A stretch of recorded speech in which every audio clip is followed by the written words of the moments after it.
Hey guys, welcome back to the show. Today we're going to talk about Arnold Schwarzenegger and whether he is a good guy or a bad guy, or why does that even matter? I think Arnold's become this father figure, so guys have a difficult time seeing him as perhaps having negative qualities, and what does that mean about you, and why does Arnold need to be some heroic figure for us? So we're going to talk about that gladly. That's a question from a listener. Also a question from a listener is how World War II in particular has traumatized not just America, I would say American culture, how it's traumatized American culture. And I think it affects a lot of our discourse and our inability to talk about certain things in a healthy way is because I think these things were traumatic. I like talking about World War II as particularly traumatic because of the issues that were involved in World War II, right? And that was Nazism versus communism. And we got involved in that, which I don't think we had to. But I think that's why we have a difficult time talking about certain issues today. We will discuss that. First, I want to talk about the Chiefs versus the Bills game, which I had a lot of relation with. I had a strong emotional reaction, let's just say, because I see the Bills as a good version of my team, which is the Browns. Which is a team that doesn't really have much of a plan, doesn't have much of a strategy, and I just get the sense, look, I am no expert football analyst, but I get the sense from watching the Bills versus the Chiefs that even though the score was close, it was never a particularly close game because the Chiefs don't have to believe in themselves. I think that's the difference. The Bills, part of their game plan, whether it's stated or not, is they need to believe in themselves. And I just see a lot of relation there with the Browns because it's like this Rust Belt, blue collar kind of city, and so much of that attitude is built around you got to have a good attitude and you have to believe in yourself.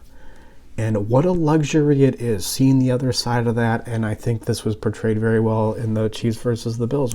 You know, what a luxury it is to not have to believe in yourself. And I think believing in yourself is a false god. And it's just, I see it all the time, perpetuated in self-help and cognitive behavioral therapy, which of course is simply glorified self-help. This constant, and in a bunch of different ways.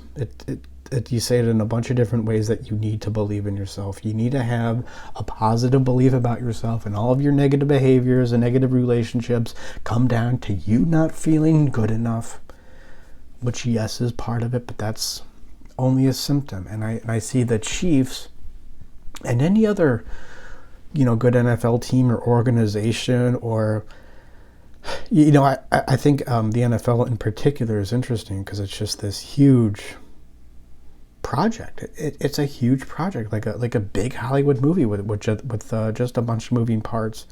So there's lots of ways you can analyze this, but I'm going to analyze it, of course, psychologically. The Bills need to believe in themselves as manifested in them giving the ball to Josh Allen and him doing ridiculous things like a quarterback. I mean, the guy is just massive. I mean, you could tell he just has a big head. Like it just looks, it's like his head is just like a different bone structure or something. And they just give the ball to him on fourth down and he just plows through the Chiefs defense. I mean, which is remarkable. But in high pressure situations, that's a really bad thing to rely on. And in high pressure situations in your life, it's really not a good strategy long term to rely on believing in yourself. It's more about, how do you build a quality football organization? I really have no idea. I imagine you get good players. Some of those players are better than others, and you kind of just build you build an organization and even a strategy and a game plan around your key players and how you can use them most effectively. And I just get the sense that the Chiefs do that really well, and that's why, they can lose during the regular season, but in the playoffs they don't. And I just think it's a false god in our culture that you got to believe in yourself. You don't have to believe in yourself. That is ridiculous. I definitely do not. Sometimes I believe in myself, sometimes I don't. It's this thing that happens.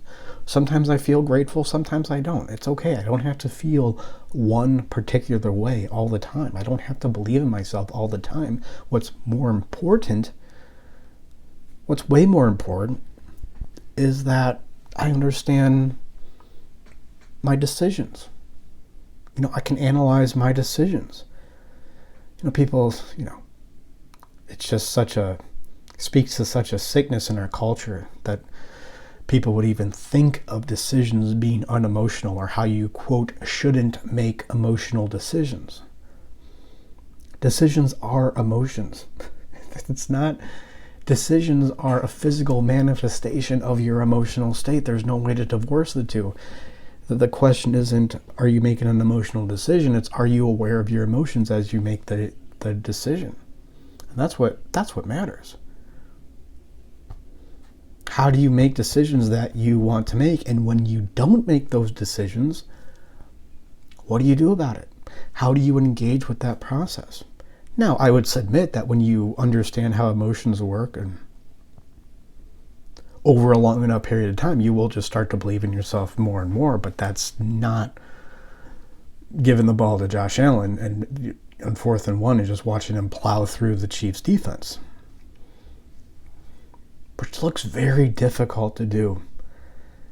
It just feels like there's just a lot of pressure. Just watching the Bills play, it just feels like a lot of pressure. It just feels like they have to do very difficult things, and it's a lot of pressure. Where the Chiefs, we have this strategy, so Travis Kelce is going to be open. He's going to be open in the end zone because we know what we're doing. And stop trying to believe in yourself. Right? That's all a distraction. That's all a distraction from, you don't know what your feelings are and how to manage them. You don't know how to relate with the most important people in your life. That's why you feel like you need to believe in yourself. And that's what the Bills are. That's what the Bills are, and that's what the Browns are, which is just like the Bills, but, just a worse version of that. Anyway. So to the questions I got from a listener. The first one, how should we see Arnold? I mean, you know what my answer is going to be by emphasizing the word should there. I'm not a big fan of saying, oh, don't use that word or use this other word instead of that word. Whatever. It doesn't matter. But the word should, I know that was a big part of the self-help craze in the 90s, like don't should on yourself, stuff like that. But that's a word, when you feel like you have to use the word should, when you feel like you should, it's just an opportunity to step back and say, and just pretty much assume that you have a psychological blind spot here. And I think the psychological blind spot in this listener's question is that we should feel one way about Arnold. Yeah, so, through a more experienced lens, this listener is saying that he's beginning to see that Arnold may not be the confidence and bravado that he presented himself as in Pumping Iron, for instance, and he's just really kind of a silly guy, which I agree. But why is that? I mean, Arnold's still, I'm not saying a net positive or net negative. Like, what does it matter? I like watching Predator, so I like Arnold. Yeah, and I remember when, during the COVID mask thing, I forget exactly what he said in relation to something that having to do with that, but he said, screw your freedoms, or who cares about your freedoms, something to that extent. And, which is ridiculous, and I disagree with Arnold about that, okay. But what was even more ridiculous is all the ritual, guys would make a video of them taking down an Arnold poster in their gym, in their home gym, and burning it on the driveway, which, by the way, is exactly what Cleveland fans do. I mean, that's what Cleveland fans do to LeBron's jersey after he left. That's what Cleveland fans did too. They had an effigy of Art Modell after he took the team to Baltimore. Guys, you weren't showing up to the games. Or do you think he wanted to take? It's just, it's like you need to idolize somebody because, yeah, you don't really have a belief in yourself. The worst thing that Arnold did, I will say, which doesn't make me hate him or like any less or like him anymore, it just gives me pause for reflection on my life. That's all Arnold is, right? He's not a hero. He's just some guy. He's some guy. He's done some good things. He's done some bad things. The worst thing, though, I will say, isn't cheating on his wife with the housekeeper and having a child with her. It was when they went to therapy, and I read this interview in The Atlantic, I think, I forget. But so he did couples therapy with Maria after that, and Arnold, it sounds like he had no self-awareness because of that. All he thought that happened was, I mean, he apologized. He said, yeah, I shouldn't have done that. But the extent of his analysis was, what? My weenie got hard, so I put it in things. Which is true. Your weenie gets hard and you put it in things. But why are you doing that in the first place? Why are you, so-called acting out? What are these unconscious emotions? Right, that you're not aware or you're not taking responsibility for, that would cause you to do something like that. Now, if you're, whatever high status man, you can, when your weenie gets hard, you can put it in more things. So something like this is going to happen more often, by the way. If you have a child out of wedlock like this with a housekeeper, not the first time you did it. It's like when Charles Barkley gets a DUI. That's, if you get caught, I don't know why I think of Charles. I just think that's funny. Because his excuse to the cop was, no, but I'm going to go get a blowjob from this girl. Like, that's what he told the guy. Like, no, you don't understand. I know I wouldn't typically drive drunk, but this girl, she promised, I get some play. So I like that Charles Barkley would think that's a good thing to say to a cop. Anyway.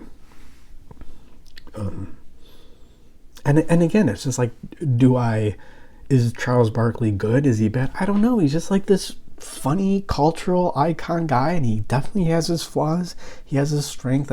Like, why do you have to see him one certain way? Is this somebody I can relate with? And I think needing heroes, needing somebody to look up to, which I think is fine to do in certain instances. Like, I definitely do that with, Victor Hugo is somebody who I definitely admire, but he had his flaws too, and I just look at aspects of his life and think, for him to do something like that, he must have had this kind of perspective.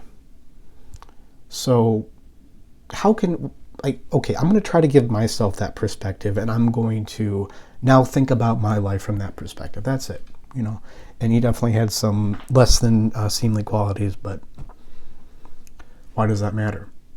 I don't need a father.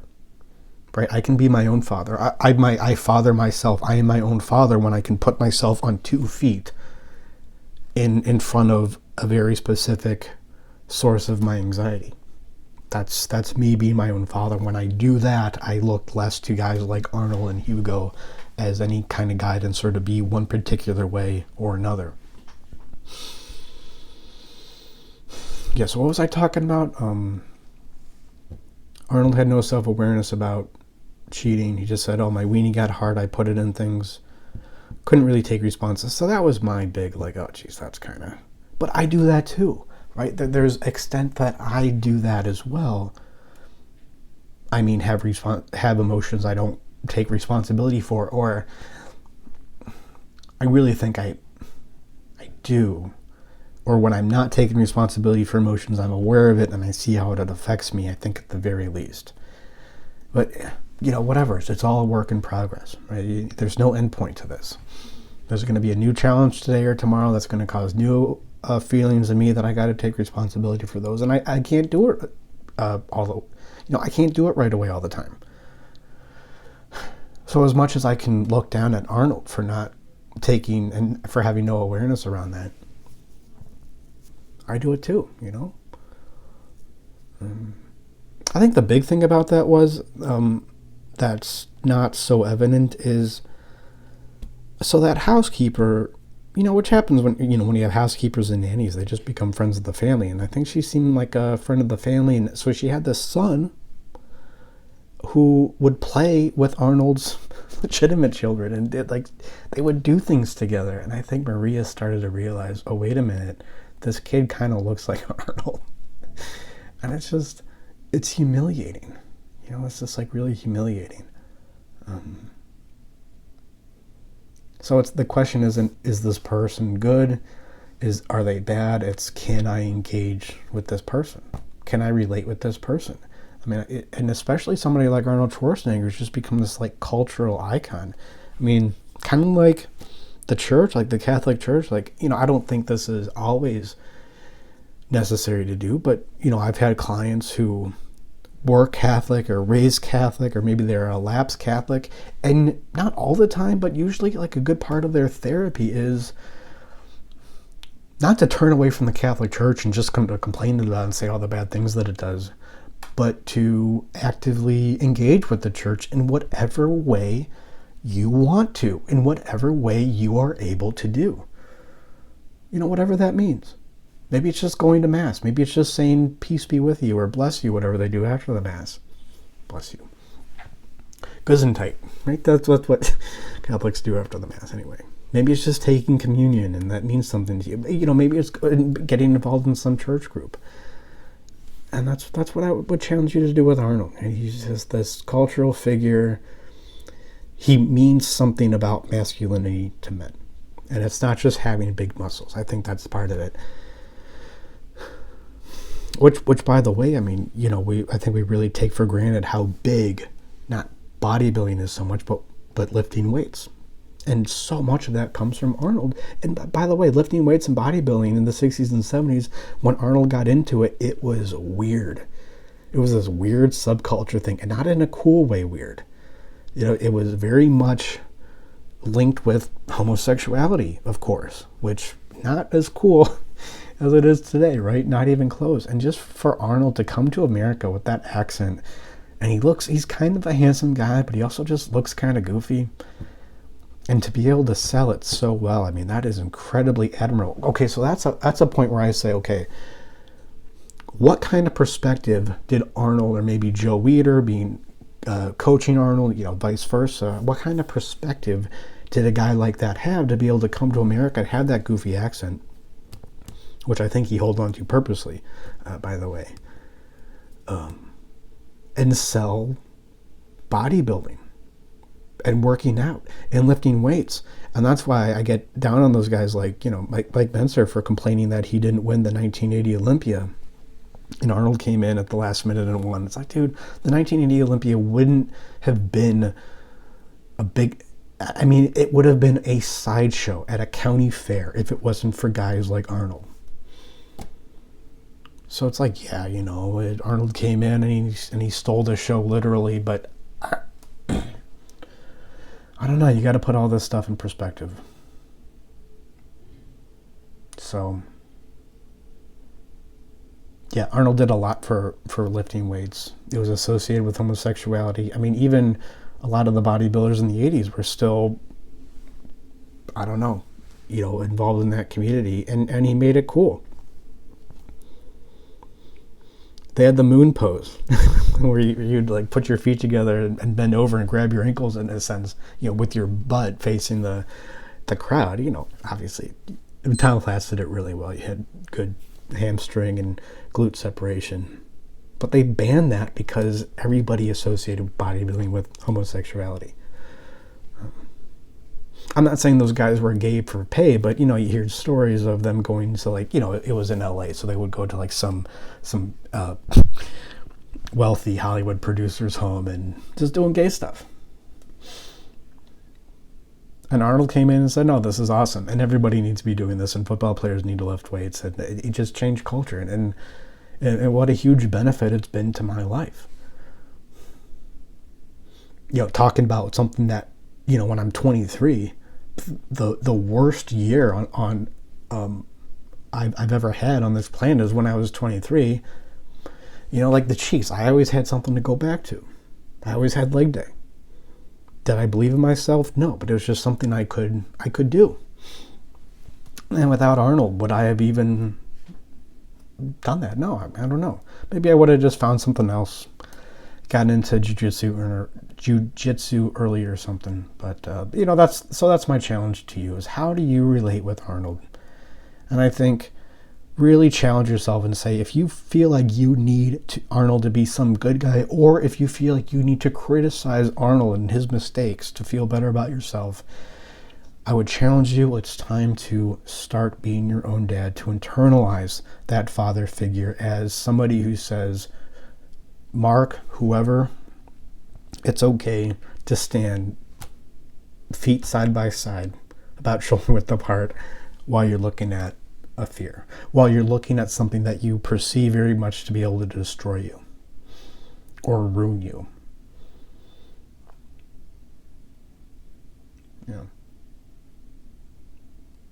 I think it's just a sign that you probably have some negative traits that need to be reconciled. And I know you do, because we all have those. I have mine, believe it or not. Okay, so let's talk about World War II and the trauma. So this question, by the way, thank you for these questions, dear listener. I know it's taken me a while to get to these. I know I have other questions in the queue I will get to. I have another video coming out, I think probably next week, that's going to, talk shop, and I do it about once a year. I talk about what I do here at Animus. I am changing up a few things here. I mean, the ideas are of course the same. It's just how I apply them. I'm doing a video on that. So that takes a little bit more prep. So I will get to all these. So anyways, World War II. I know I've talked about this a bunch of times, how our culture has suffered some trauma from the world wars. How does that play out? What are the symptoms? When I first started to notice this, I really appreciate to the extent that World War II has affected us. It's like the fish not knowing what water is. I think it's just become part of our worldview. What's that German word? Our Wunderstadt? Our worldview. It's just these things that we simply accept about the world to be true, and it's not true. It's just trauma from, I would say in particular, World War II, which I think was a mistake. I think we needed to let the Nazis fight the communists, which I think is becoming a more popular view.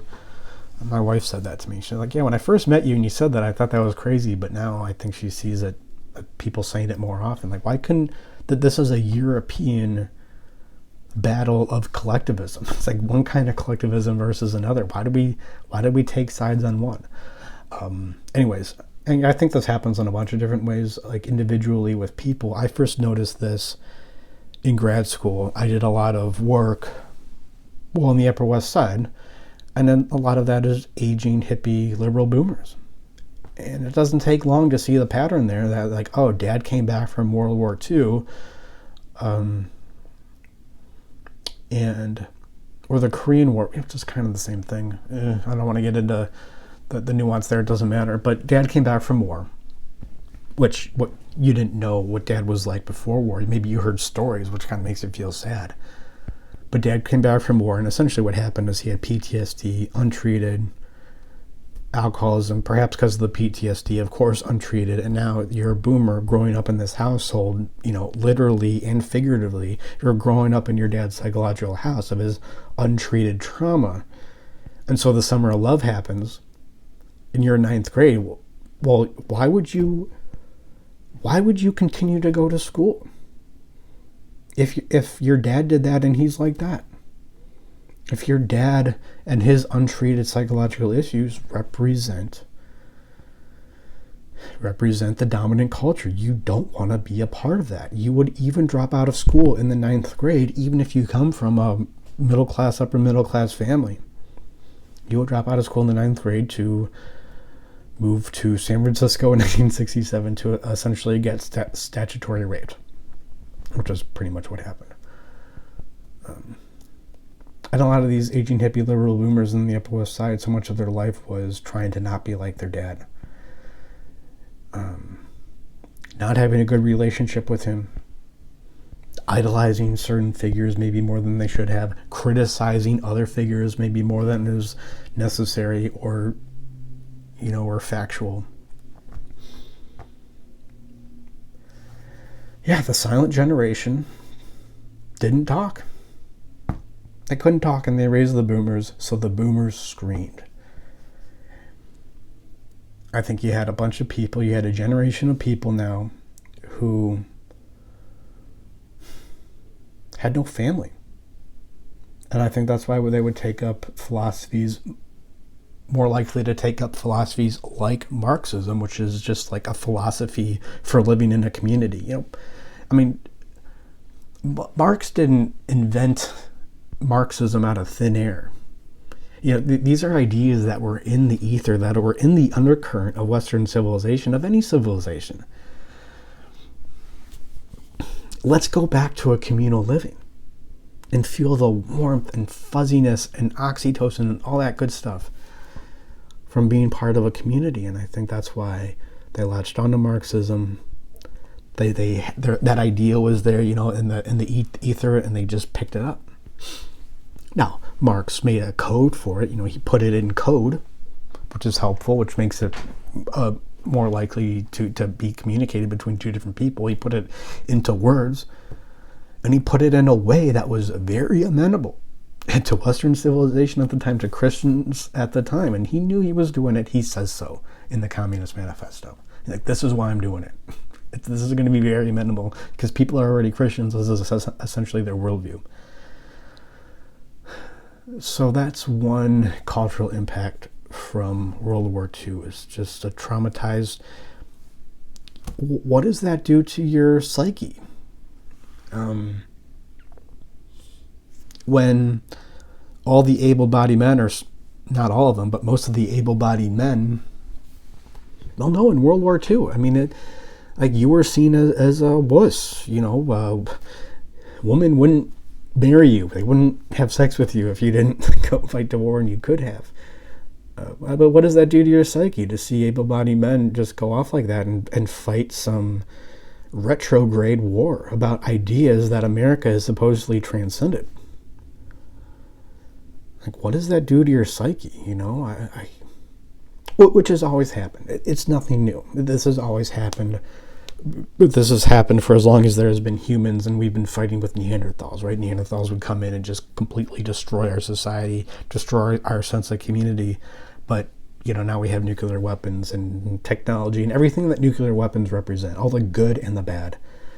And so now we see the effects of it way more. Yeah. And I think it's just one of those things that we take for granted.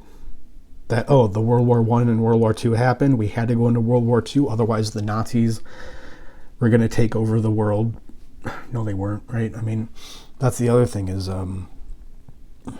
I think, what's the most precarious issue now to discuss in America, or maybe Western civilization, and that is, of course, race.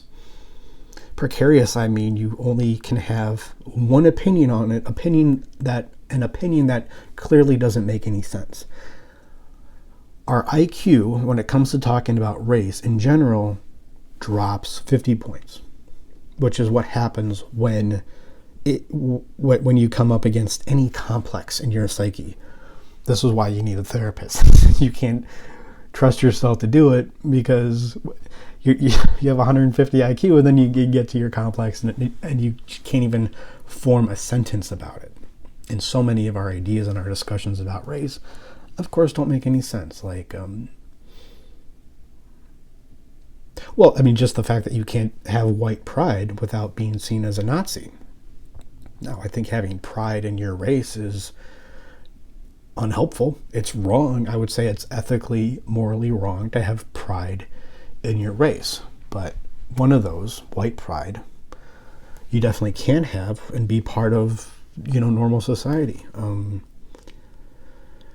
The contradiction of race doesn't exist, but at the same time, minorities have some special status.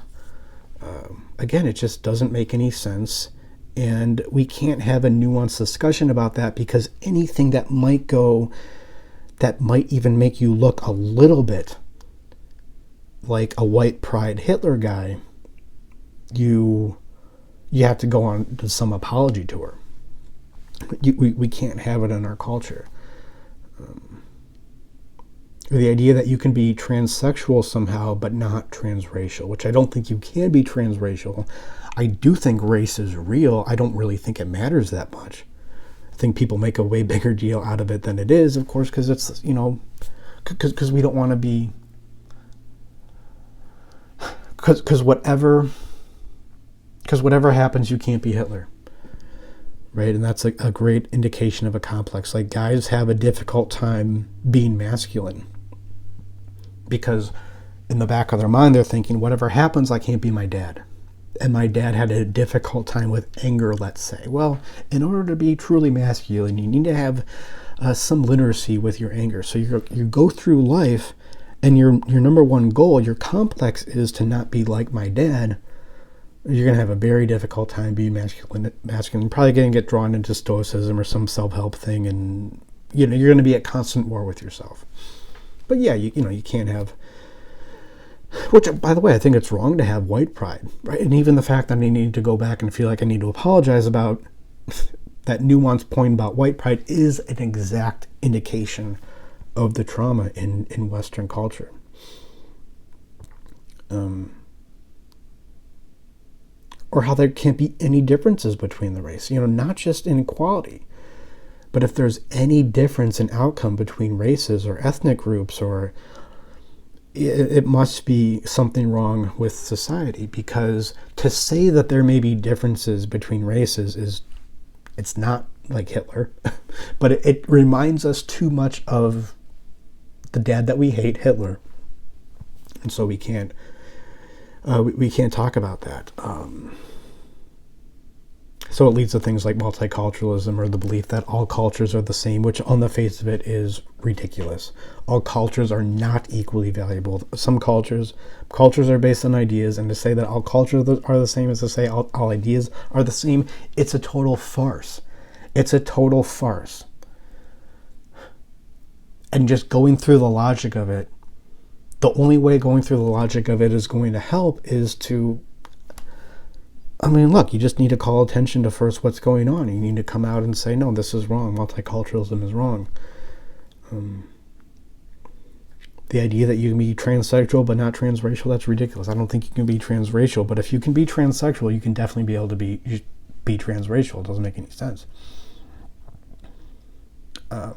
So I think those are some of the things, those are some more specific things you see in our cultural discourse that we can't, we're not going to get to the bottom of a race, at least not yet. I think we need to be a few more generations away from World War II and to ask questions like, very much like Kanye was asking questions a few months ago. I obviously, again, I don't agree with pretty much anything he said, but I think what he was trying to do, I think Kanye is probably a very smart guy, but I think he's only smart and he's just a creative guy, and that doesn't mean he can put words together and form a thought very well.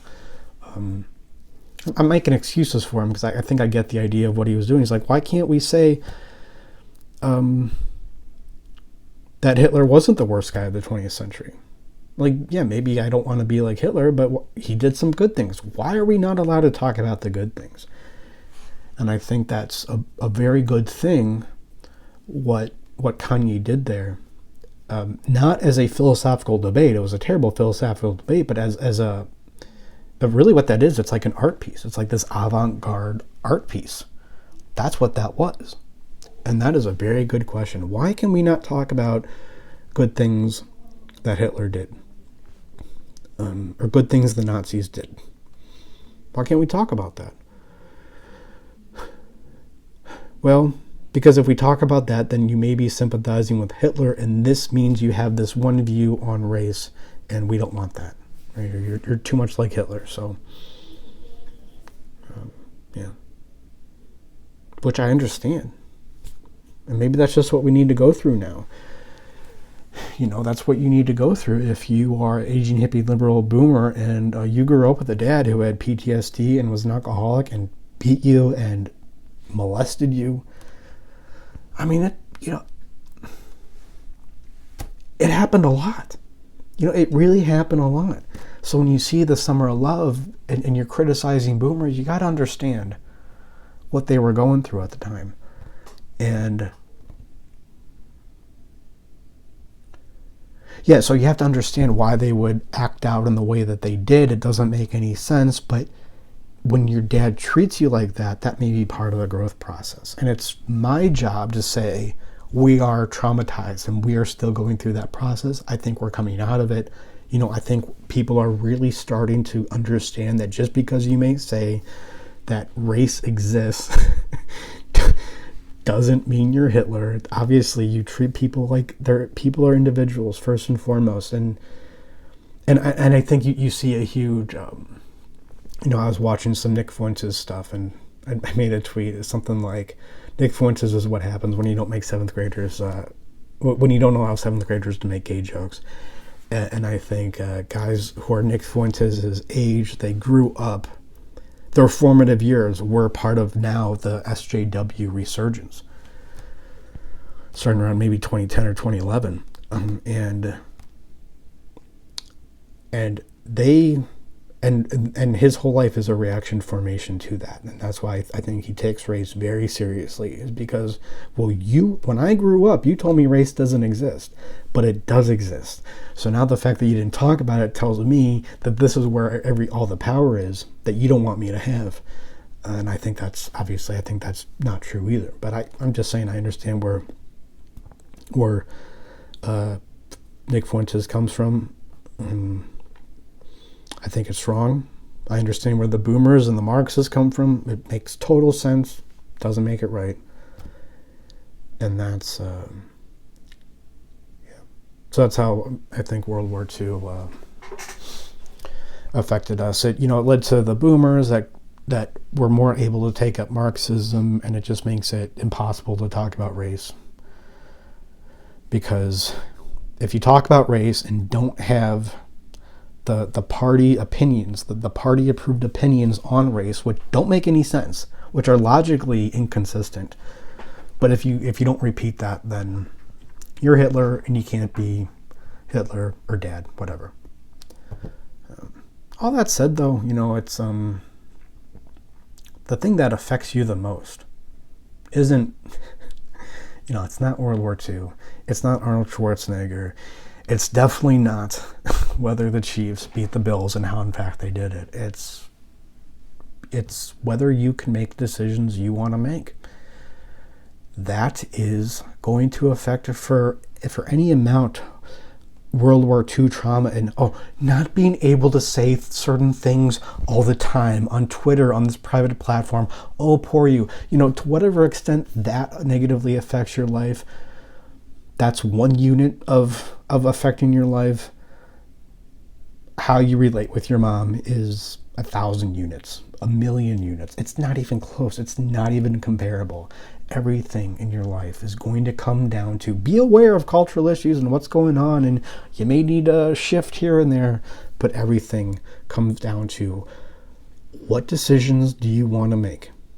Not your parents, not your insecurity, but yourself. What decisions do you want to make? Do you make those decisions? And it's okay if you don't.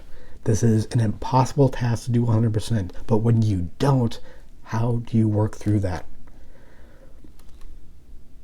I think we're going to be way more concerned about sports, Arnold, and World War II when we lose touch with our ability to do that. And that's what I want to give you, right? I want to give you a process that you can stick to, so it doesn't matter. You don't have to be like the Bills. You can be like the Chiefs.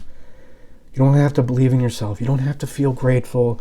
What a relief it is not have to feel one way or another, to get up and feel like shit, but it doesn't matter. It's okay.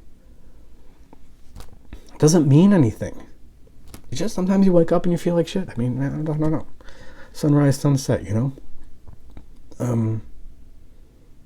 It doesn't matter, because you're doing what works. You know you're doing what works, and it's just about doing certain things. And when those things don't work out, here's what you do about it. You can take 6 months to do it. You can take 6 seconds. I don't know. Here's the principles. Here's the principles of therapy. Here's how therapy works. I'm not saying other therapists or other therapies don't work, but they will only work to the extent that they incorporate these principles. That's it. So I'm here to help you with that and show you how to do it. Do free consultations. joinanimus.com/schedule. Thank you guys, and I wish you all the pain and joy that comes from not having to believe in yourself.